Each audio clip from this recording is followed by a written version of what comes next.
Salomon подписчиктер, башларыңыз хайырлы берекелі болсын. Достар, құдасы yana бүгінгі видеомыз Nexus 3 болады. Абсолютно родной, мокрый цветте, жика цвет болады, достар. Бартер автокредит бар бұға құда қаласа. Benim алақа çoğundan motor tarafından başlap көрсем, Evacor поликлар бар, чехолар бар, достар. Пробегке келсек 117 мың өрт тұрып, қалай өрт тұрғаны. Ұстаңыза тешке тұрып алып өресер құда қаласа.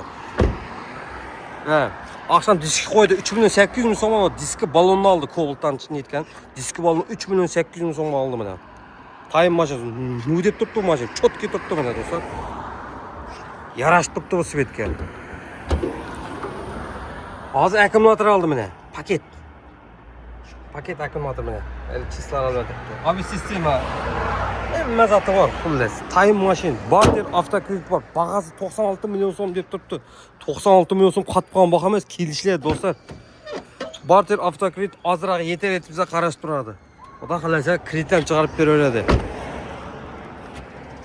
Машинамыз time machine. Бас сумкалар алынып қалады.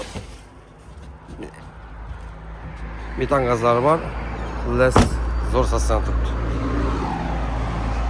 Telefonlarımız 91 mi? 383 77 07 raqamga telefon etsa qiziq qoladi. Bemalol shu mashina ma'lumotlarini olsang bo'ladi.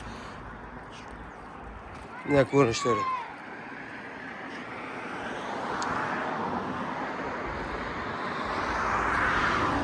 Nexus 3 olaman deb bergan odamlar shu Nexus 3 berib qo'ygan do'stlar.